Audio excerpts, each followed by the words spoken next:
जिज्ञासावश Zhong यान ने उस गुड़िया को स्कैनिंग मशीन के नीचे रखा, लेकिन जो परिणाम सामने आए उन्होंने उनकी सोच बदल कर रख दी।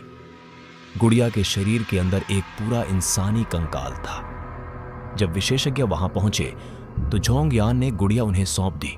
क्या यह वही गुड़िया है जिसके बारे में अफवाह थी कि वह कब्र से रेंग कर बाहर निकली है?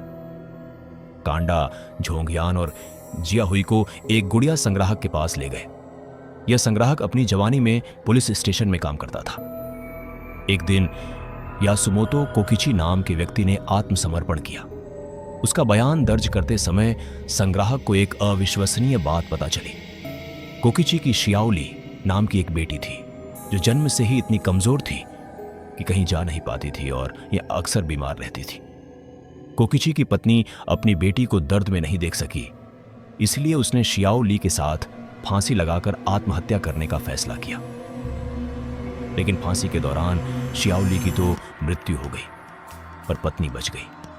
अपने अपराध को छिपाने के लिए कोकिची ने एक भयानक काम किया।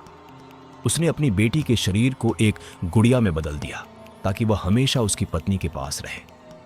जब पत्नी की मृत्यु हुई तो उस गुड़िया को भी उसके साथ दफना दिया गया।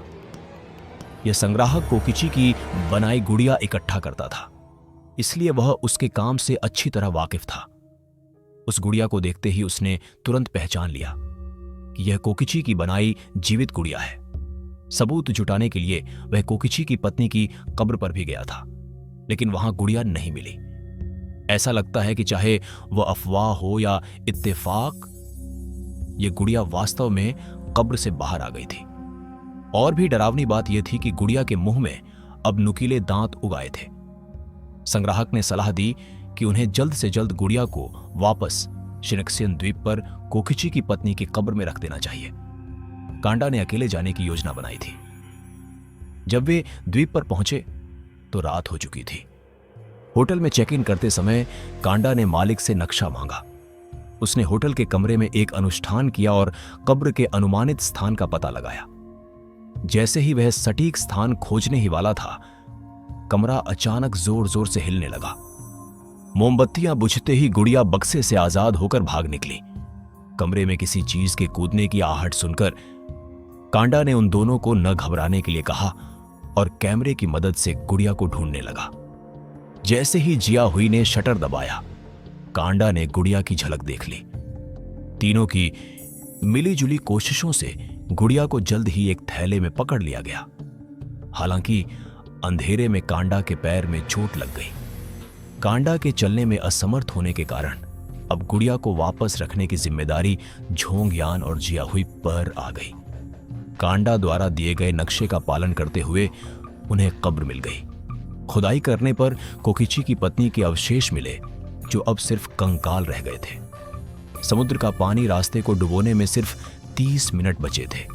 स्थिति गंभीर थी, इसीलिए जिया हुई ने गुड़िया को सीधे मटके में डाल दिया। लेकिन उठते समय उसकी बड़ी बेटी की तस्वीर नीचे गिर गई। यह उसकी बड़ी बेटी की आखिरी निशानी थी। झोंग यान के मना करने के बावजूद जिया हुई अंदर कूद गई। जैसे ही उसने तस्वीर उठाई, गुड़िया वाला थैला जलने लगा। सील टूटते ही गुड़िया फिर से जीवित हो गई। जिया हुई ने बाहर निकलने की कोशिश की, लेकिन गुड़िया ने उसका पैर मजबूती से पकड़ लिया। झोंग यान की मदद से जिया हुई किसी तरह बाहर निकल पाई। ढक्कन बंद करने के बाद अंदर हलचल बंद हो गई, मानो वह फिर से कैद हो गई हो। दोनों ने राहत की सांस ली कि मुसीबत टल गई। वापस घर आने के बाद बहुत दिनों बाद मिली शियाओ वो दौड़कर जिया हुई के गले लग गई। लेकिन धीरे धीरे जिया हुई को एहसास हुआ कि कुछ गलत है।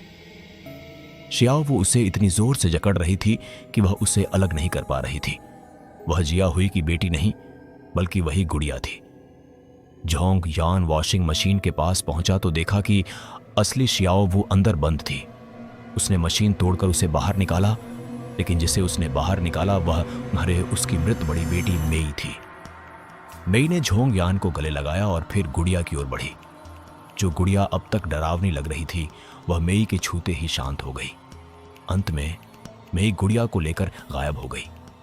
यह फिल्म का एक भावनात्मक अंत था, जो यह संदेश देता है कि अतीत के मोह में न फंसकर जीवन में आगे बढ़ना चाहिए। लेकिन कहानी यहीं खत्म नहीं हुई।